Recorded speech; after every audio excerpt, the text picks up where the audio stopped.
Welcome to New York's #2 sports show. The Rangers lose to the lowly Chicago Blackhawks 2-1 at Madison Square Garden. And things just really are getting worse and worse for this team. Just a really, really bad performance. Decent first period for the Rangers, but second and third, just nothing to be found from this team. Against a Blackhawk team that was on a 5-game losing streak. After this game, they now sit tied for last in the league with the Nashville Predators. And you have an interim head coach in his second game getting his first win. Anders Sorensen, who lost in his debut over the weekend against Winnipeg, I believe, comes into Madison Square Garden and wins 2-1. And look, Rangers didn't deserve to win. Just no energy, execution off. It is really, really bad for this team right now. So they are now 14-12-1 after I believe the high watermark was 12-4-1. And you do the math, they are 2-8 in their last 10 games. So, it really it's been bad for most of the season. Obviously, they didn't deserve the record they had. And it did eventually kind of catch up with them. But and it's a lot of the same usual suspects. I mean, Mika Zibanejad on that first goal, you got to be kidding me. He flubs just an easy play behind the net where he's basically trying to rim it around the boards to, I guess, Fox, and he just he fans on it, misplays it, and Blackhawks get possession of the puck. And then Mika's Ryan Lindgren might have been a little bit out of position himself, but Mika, is right next to him, and so it ends up leaving a wide open Tyler Bertuzzi. So, and we're seeing that way too often. So there's a lot of people to blame, but it's when it comes to Mika, you know what? Make him a healthy scratch. Why not? There needs to be accountability with some of these veterans, and there just isn't. And so then that falls on Peter Laviolette. If he's going to continue to ride the same people every game, then you know what? He's probably going to be out of a job, sooner than later. And you know what? It's not totally fair because I think that it is on this core, it is on this team more so than him. But it just kind of has that feeling he might not be here much longer. And it's kind of crazy when you think about that because he was, I think most Ranger fans would agree, not everyone, right? Because the coach it's always very divisive and, he has his imperfections, but I think, the fan base was in favor of Peter Laviolette coming into the season. It felt as if it was a step in the right direction from Gerard Gallant. Laviolette has a short shelf life, as does many of these NHL head coaches do, and then they're recycled. It's what it is. And so the easiest change you can make, which is part of the reason why Gallant was let go, but one of the easiest changes that you can make is firing the head coach. I think we're well past that point. Yeah, could that give them a little surge of energy for a little bit? Maybe it would. But we're long beyond that now. That's where it's Jacob Trouba gets traded. That's where you continue along that path. And Chris Kreider, he takes a lazy penalty. You know what? His act is tiresome where he'll have his stretches where he's really impactful, but then many times where game after game after game, you don't even know that he's in there. And then he reminds you that he is when he takes a bad penalty. So that's kind of what happens there. So I'm not saying that the options are abundant with the Rangers, but you know what? Let me get just a little bit more of Will Cooley. Let me get a little bit more of Filipino, Berard, Edstrom. Honestly, let me see what they can bring instead of these guys that are just giving you nothing basically game after game. That's really what it is. And then on defense, it's the same old story there too, where I brought up Lindgren just there. Lindgren Fox, to me, I've been saying it, that should be a pair that's broken up. And Keandre Miller is just a turnover machine. So goal 2 for the Blackhawks. I'm pretty much already giving you, sort of the recap right here. We'll get into it as we usually do. But goal 2 for the Blackhawks, the Taylor Hall goal, was a play where Braden Schneider passes it to Keandre Miller and Miller loses the puck. And so then it's an odd man rush 2-on-1 the other way because he's caught up ice. So Miller is an absolute turnover machine. So it really is a lot of the same culprits, but it's beyond that. This team was dead, totally dead in this game. and the fans were booing, and they absolutely should have been. Chicago is not a good team by all accounts. They're not, and they've been bad lately. They fired their head coach. That roster is unrecognizable for the most part. I mean, in goal, he's actually his numbers were actually better than I would have thought, but the goalie for Chicago, Arvid Soderblom, like he ends up, giving up one goal, and it was a shorthanded goal by Will Cooley. So yeah, like it's really, really bad for this team, and you don't know what's next. I mean, I don't think that they're going to make some sort of big roster move just yet, but it's not too far down the line. It really isn't, and it's like I was thinking for a while, and I hope this is still the case, where okay, you can kind of make trades that still allow you to have a good enough team to compete. But the worst this gets, you almost like could it really be to the point where they just trade these people, trade certain players, and try to get just draft picks and prospects and go about it that way? Again, I don't think that's the case because they just signed Igor Shesterkin to a massive contract, and so it's fair to question that based on the direction of this team. I think that he was deserving of it, and I think that again, pound for pound, he's your best player. But in terms of like looking at this team, he bails them out a lot, and he almost did it in this game. I'm not going to say he's the only reason it was only 2-1. It wasn't like it was that lopsided where Chicago was that much better than the Rangers, but Igor made some really big saves to keep it that way.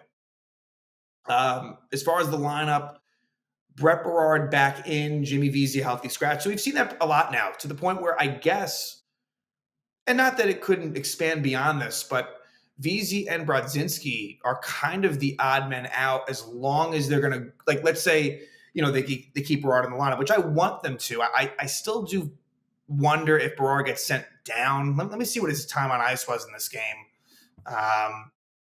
Only 8 minutes and 34 seconds. Like, that isn't really going to be productive for him. And so it wouldn't shock me if we do see him sent down to Hartford. I hope that's not the case because I think he brings a little bit of energy, and I kind of like his game. So, again, I kind of want him getting more of a chance, but we'll see. As far as anything else that stands out for ice time, defensively, it looks as if the third pair got a little bit more ice time. Mancini 14-11, which isn't that much, but it was more, we had seen him with less, like 10, 11 minutes. So like to see them kind of roll the three pairs out there. And, but again, like this is, you look at this defense, it's not nearly good enough. And the effort of some of these, and I just think the effort of some of these forwards is just ridiculously bad. So, it would have been really nice if after the Trouba trade, the Rangers could have found themselves. And after that Pittsburgh game, there was a thought, okay, maybe that can do it, right? You trade the captain, that can maybe be the turning point. No, definitely not. It's not at all. So to lose at home back-to-back days, back, to Seattle and Chicago is not good. And hopefully it helps Rangers leaving MSG. The next game is going to be in Buffalo, a team that's on a 7-game losing streak, and I never like that. I mean, now you have two of the worst teams in the league, the way they're playing, both of them coming into this. But Buffalo blew a 5-3 lead against Detroit tonight, and Detroit won in a shootout, I think it was, in Buffalo. So Sabres are going to be – the Rangers should be hungry, especially when you consider this when it comes to Buffalo. And I'm kind of jumping ahead, but – Buffalo kicked the shit out of the Rangers early in the season in Madison Square Garden. And that last season would have ticked the Rangers off. It was like one of these things with the Rangers where they were able to they had a memory where it's like, okay, like we lost this team, all right, we're going to get them back. That was something that I was really proud of that team last year. Like, if I remember correctly, it was just like Vegas might have been like the only team that they didn't beat.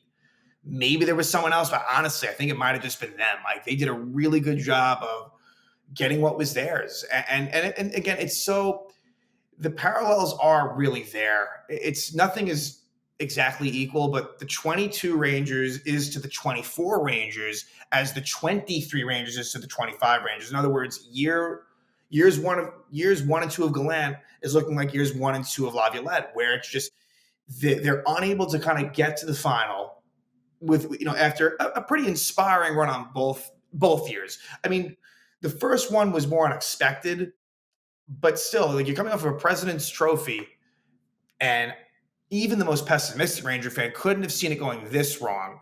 Not in the sense of record, because the overall record is still requisite, if you will. Like if the season ended today, they would have the final playoff spot, but that is going to fall away very soon. If this doesn't change, they're going to be out of the playoff spot before you know it, and who knows what happens at that point. So um, let's go into it. Again, I've kind of already said most of it. Berard on that fourth line with Edstrom and Carrick. Um, are we going to see line changes at some point? Maybe. That's always possible. But they've kind of come back to what we were accustomed to. The Zibanejad, Trocheck, and Heedle lines with their natural wingers that we've seen for most of the season. But I don't know, what's in store next game. But it wouldn't be surprised if you see a change. Confirming that Igor was back in there in this one. That was a little bit in question with his wife having been in labor the day before, but he was in there, which was good. It didn't give the Rangers a win, but he gave them, as pretty good a chance as he could have. We'll talk about the second goal. Really, it's just more bad luck than anything, as I saw it. But so first period, which was the Rangers' best period, they came out they came out pretty strong, and it just really really dipped from there. But yeah, like I had said, Tyler Bertuzzi scores a sixth goal of the season from Taylor Hall at 8:10 of the first period. And what happens here is Riley Smith in the offensive zone loses the puck. So that starts it out. But then Mika Zibanejad retrieves it in the corner in the defensive zone and just was not firm at all with the puck, loses it off his stick. He was trying again to whip it around, I guess to maybe Fox. I'm not sure what the plan was there, but he loses control of it. So the Penguins gain possession. Taylor Hall gets the puck, fires it across to Bertuzzi, and he rips it past Shesterkin, who was going from side to side. And again, Lindgren and Fox don't deserve that much blame here, but a little bit. Most of it goes to Mika. Don't get me wrong, but Lindgren seemed to be a little out of position too. And there you go. Again, though, it is the same usual suspects. Like it really is. But I say that with a little bit of caution and pause because, to me, honestly, that Panarin, Trocheck, Lafreniere line, they deserve their own bit of blame as well. And the way they play is very much total high. That line is complete high risk hockey, where you can tell, when it works, it's pretty, but it's they are selling out completely for offense and just disregarding defense. It's got to be driving the coaching staff nuts. So that makes it 1-0 Chicago. Then at 12:56, Connor Bedard holds Vincent Trocheck. Rangers don't score on that. And then at 18:01, Chris Kreider holds Connor Murphy. Just a lazy shit penalty by Chris Kreider. I don't even, just takes his hands off the stick. Blatant call. Kreider has really not had a good season. Most of the blame goes to Zibanejad, but Kreider is not that far behind him at all. Really not.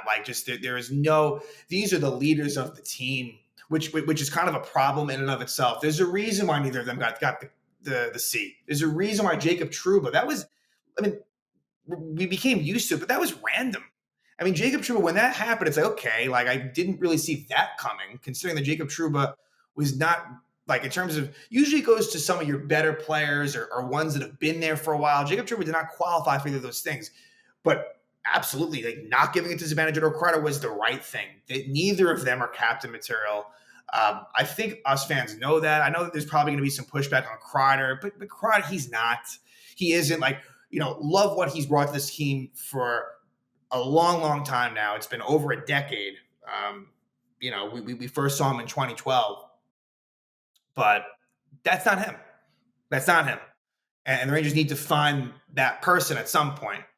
Anyway, Rangers do score shorthanded, and it's Will Cooley with his 10th goal of the season, assisted by Sam Carrick. So I believe that's Cooley's first shorthanded goal of his career. Rangers are able to dig the puck out in their own zone, and a nice sort of give and go between Cooley and Carrick, and really give Carrick credit for taking it to the net, and Cooley, and Keandre Miller too. Keandre Miller was up ice, but Cooley is the one after Carrick is stopped by Soderblom. It is Cooley, with a very wide open net scores. little things like that that you like to see. And Will Cooley, again, has been one of the positives this season. So good for him. He's on pace for 30 goals. He's not going to get there. I can say that very, very, I hope I'm wrong, but I'm very sure that he won't. But hey, if he can get to 20 goals, which right now seems very reasonable with 2/3 of the season to go, that'd be great. Really would be. So that ties it up at 1. And so you lead the first period feeling okay. Rangers were, they were fine in that period. But then from there, it's as if they were sleepwalking. Just really, the Madison Square Garden seemed dead. And the Rangers gave him no reason to cheer. At 3:22, Tyler Bertuzzi slashes Will Cooley. Rangers don't score on that power play. And then at 6:16, Taylor Hall scores a 6th goal of the season from Bedard and Dickinson. This would be the game-winning goal, the last goal of the game at this early juncture. And it's a play where Braden's trying to pass it to K'Andre Miller in the offensive zone, and Miller just loses the puck. Miller he does this a lot. He does it a lot. We're used to it. And so nice play by Dickinson to get it from Miller. And so it leads to a 2-on-1 between Hall and Bedard. And Bedard with a nice saucer pass. Schneider's the only one back, and Hall with a little bit of a move. And he kind of loses control of the puck. He didn't really get a shot off. He kind of poked it over there.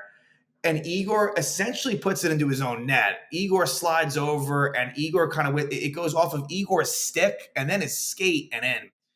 Kind of just a bit of bad luck there. But, again, it's an odd man rush against. And it's the same shit that we've been seeing. And so that makes it 2-1 Chicago. Rest of the second period was crap. And the third period was even more embarrassing, considering they were down by 1. They fucking put together 7 shots on goal in the third. They got outshot 10-7 by Chicago, who I believe is one of the worst third period teams in the league. Chicago is arguably the worst. They're tied with Nashville for the last spot, but you could say, like, if I asked you, okay, who is the worst team in the league? If I were to poll just, hey, spot, if you had no time to think, I think a lot of people would say Chicago Blackhawks, right? If you know hockey these days. And for them to come into this building and win, and the Rangers just provide nothing is just bullshit.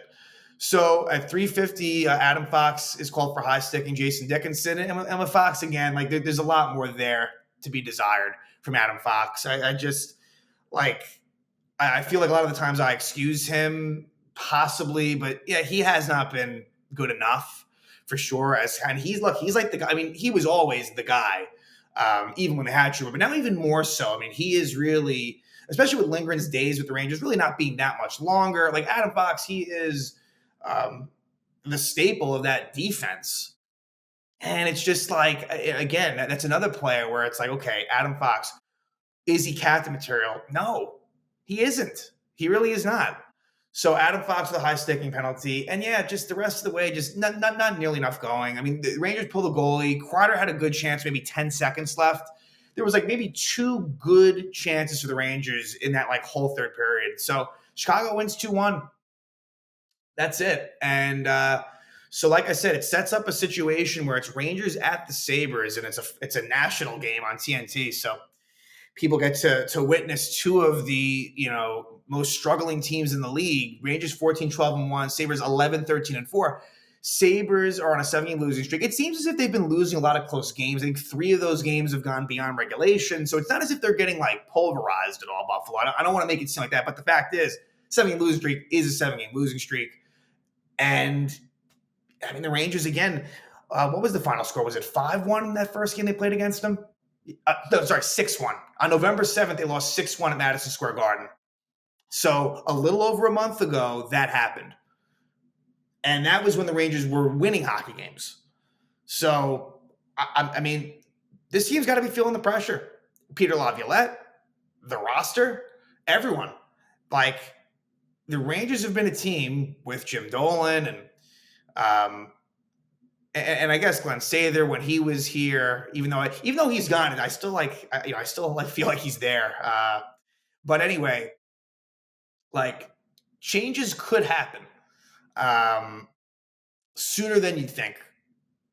And look, that usually does get teams going, and I don't think it's fair. I don't think Peter Laviolette deserves to be fired. I'm going to say that right now. I don't think he does, but it really could be headed that way. They are playing so uninspired, and it's like I don't know when it's going to change.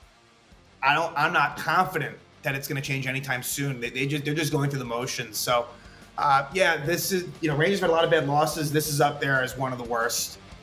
They lose 2-1 to the Chicago Blackhawks. They've lost 8 of their last 10 games, and now they will hit the road and go to Buffalo and play a Sabre team that's on a 7-game losing streak. We'll see if they can turn this around, but things are not very good for the New York Rangers.